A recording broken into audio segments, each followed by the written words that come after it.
organisieren, damit man unter begünstigten Bedingungen Tourismus in Demokratische Republik Kongo machen kann. Alors pour terminer, je vais vous informer qu'au niveau de notre pays, nous avons un plan quinquennal qui comprend 5 secteurs. Schließlich werde ich Sie informieren, dass wir ein 5-jähriges Plan haben. Nous avons un programme pour la construction des routes. Wir haben einen Plan für die Straßenbau. Nous avons un programme pour l'amélioration de sites touristiques. Ein Plan zur Verbesserung der Tourismus. Nous avons déjà construit un grand barrage que nous appelons le grand barrage d'Inga, mais qui a besoin d'améliorer sa capacité pour pouvoir servir toute l'Afrique et une partie du monde en électricité. Wir haben schon eine große Wasserkraft gebaut, aber muss noch einmal verbessert werden, und das heißt Inga. Alors, nous avons aussi un grand programme dans le secteur bancaire. Wir haben auch im Bankensektor ein großes Plan gemacht. Oui, la République fédérale d'Allemagne vient d'ouvrir 3 banques commerciales au Congo. Je vous invite aussi à venir faire la même chose. Die Bundesrepublik Deutschland hat auch 3 Banken schon geöffnet im Kongo. Ich lade Sie auch ein, das Gleiche bei uns zu machen. Alors, nous avons un programme pour la construction des logements modernes. Wir haben einen Plan für die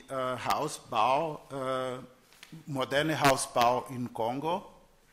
Et pour terminer, nous avons le secteur de l'éducation et de la santé qui a besoin aussi de votre aide et de vos investissements. Und zum Schluss haben wir auch im Bildung- und Gesundheitsbereich auch einen Plan gemacht.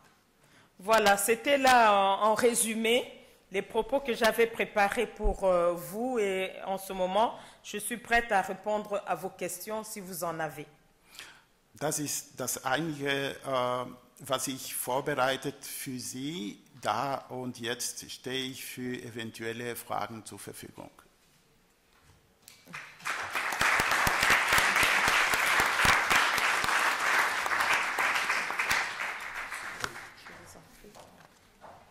Are there any questions from the audience? Maybe in the pause afterwards, so we have Yes, time okay. to come together. All right.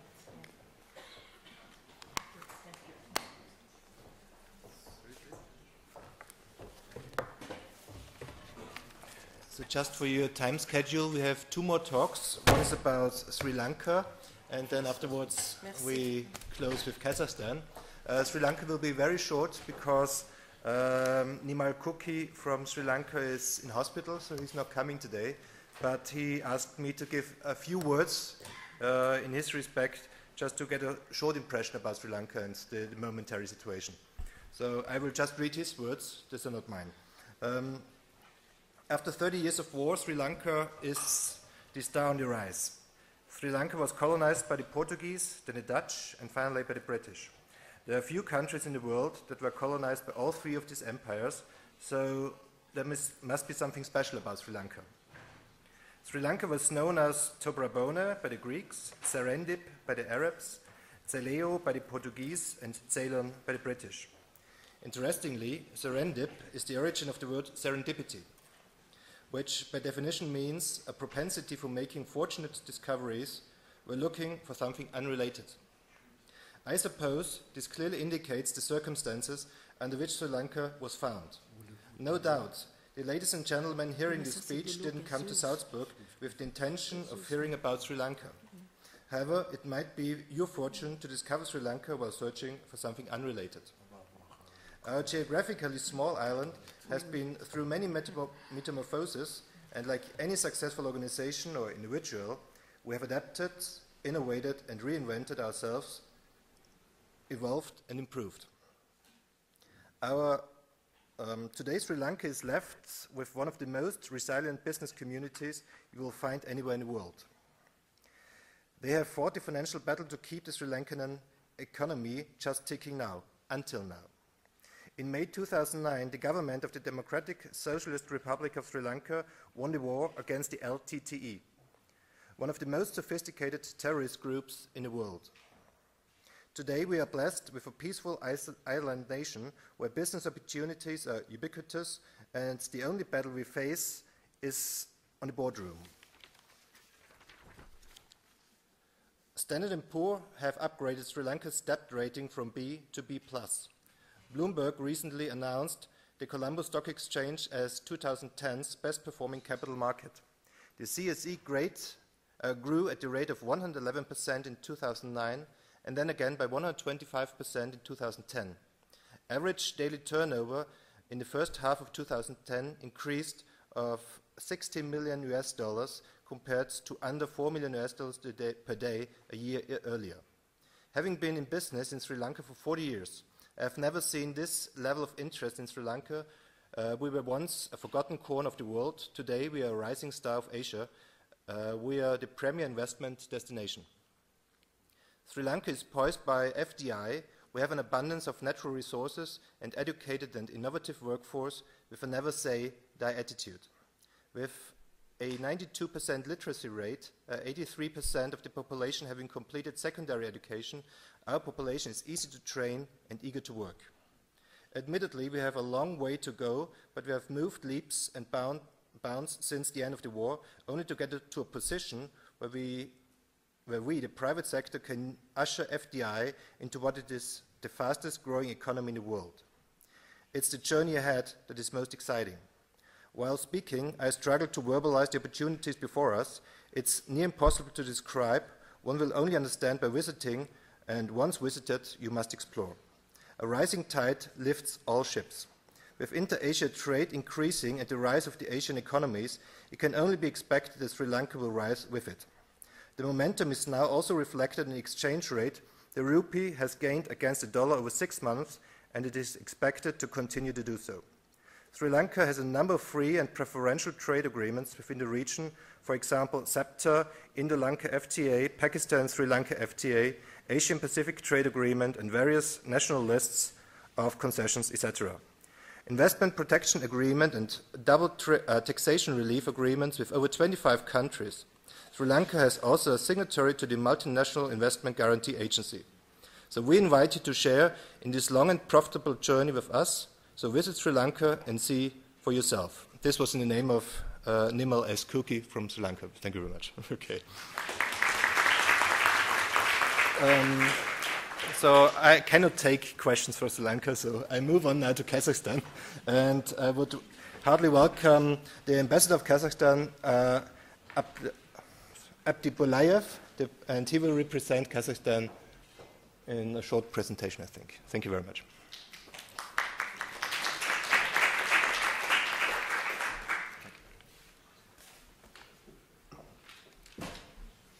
So,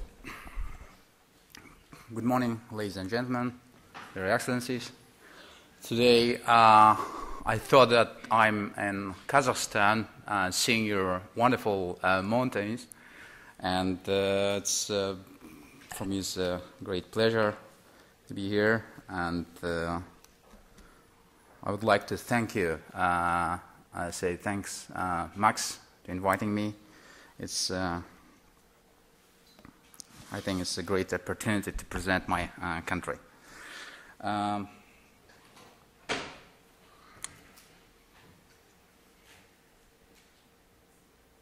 Kazakhstan. What is a modern Kazakhstan? We have Kazakhstan is a rapidly developing state that appeared on the world political map only 20 years ago. But the history of Kazakh statehood dates back to 2,500 years ago.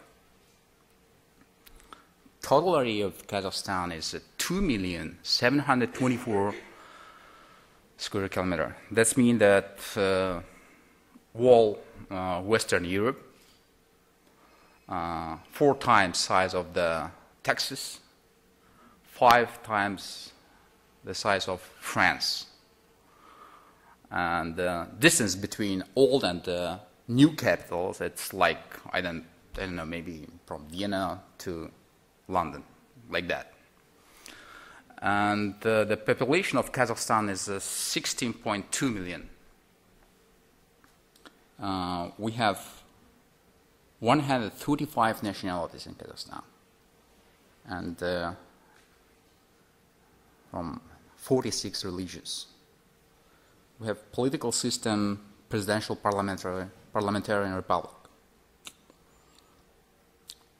Kazakhstan has the longest land border in the world, 50,000 kilometers. Structure of economy of Kazakhstan is a market economy, 80% of which is made by of private business. I don't want to tell you that we have uranium or oil or gas. Just I want to tell that we have almost all table of periodic elements, and even 3 elements which had not been listed in the table of elements have been discovered in Kazakhstan. So we're trying to register those elements. Total and preliminary cost estimate of mineral resource of Kazakhstan is 15 trillion euros. It's amazing.